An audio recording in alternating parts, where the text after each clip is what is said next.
À rebours des orientations du gouvernement, nous proposons avec cet amendement de baisser graduellement la fiscalité sur les carburants applicables aux particuliers, qui devra bien entendu être compensée par une hausse de la fiscalité des entreprises les plus émettrices du CO2.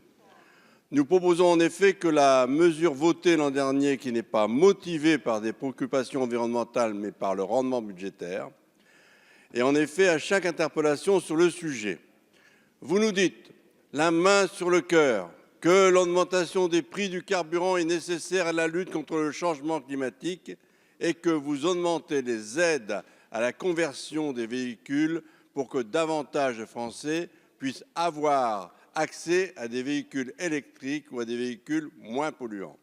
Je me permets de rappeler deux choses. 8,3 millions de nos concitoyens, soit la majorité des actifs qui utilisent la voiture au quotidien, ne disposent aujourd'hui pas de solution alternative en termes de transport en commun. La hausse du carburant n'exerce sur eux aucun effet incitatif.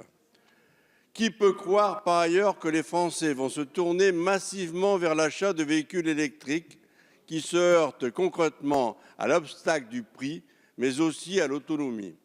Ils ne répondent pas à ce stade aux usages qui excèdent les trajets domicile-travail. Quant à la performance des moteurs thermiques, elle s'améliore, mais pas au point d'annuler les effets de la hausse du carburant.